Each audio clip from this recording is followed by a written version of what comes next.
My girlfriend's dad tried to buy me off. What I did next shocked everyone. My girlfriend's billionaire father slid a check for $2 million across his mahogany desk and told me to disappear from his daughter's life forever. I'm 22 and Emma is 21. We've been dating for 8 months, and I'm completely head over heels for this girl. The only problem is her dad thinks I'm a gold-digging piece of trash who's only with Emma for her trust fund. Last week, Emma invited me to her family's annual charity gala. I'd never been to anything that fancy before. Emma looked absolutely stunning in this emerald dress that probably cost more than my car. She kept introducing me to everyone as her boyfriend, beaming with pride. I felt like the luckiest guy alive. But her dad, Richard, watched me like a hawk all night with pure disgust written across his face. The next morning, I got a text from Richard's assistant asking me to come to his office for a private meeting. I thought maybe he wanted to get to know me better, possibly even give me his blessing. I showed up in my best suit, which suddenly felt cheap and wrinkled compared to the luxury surrounding me. Richard didn't even look up when I walked in. He was signing papers like I was some insignificant interruption to his important day. Without any small talk, Richard opened his desk drawer and pulled out a leather checkbook. He started writing while he spoke, his voice cold and mechanical. Emma is my only daughter and heir to everything I've built. You seem like a decent enough kid, but you don't belong in our world. This will set you up for life. Find yourself a nice girl from your own social class and everyone wins. Then he tore out the check and slid it across the desk. $2 million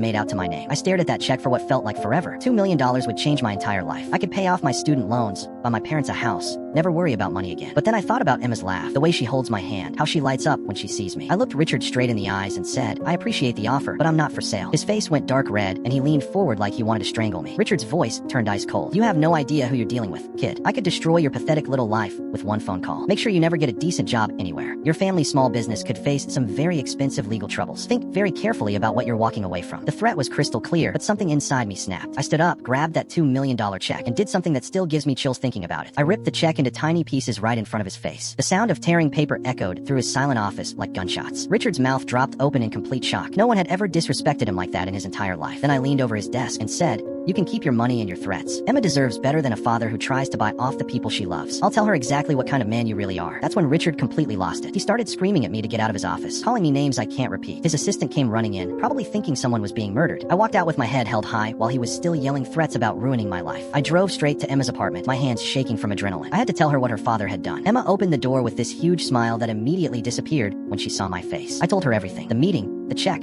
the threats, how I ripped up $2 million because she was worth more than any amount of money. She stood there in complete silence, tears streaming down her face. For a terrifying moment, I thought she was going to take her father's side and dump me on the spot. Instead, Emma threw her arms around me and whispered, that's exactly why I love you. She called her father right then and there, with me standing next to her. I could hear him yelling through the phone as she told him she knew about his disgusting bribe attempt. Emma looked him dead in the eye through that phone call and said, if you ever disrespect the man I love again, you'll lose me forever. The line went dead silent. 3 days later, Richard called me personally. His voice was completely different, quiet and defeated. He said he wanted to apologize and invite me to dinner to start over. Turns out Emma had told her mother everything, and her mother threatened to divorce him and take half his fortune if he didn't make things right.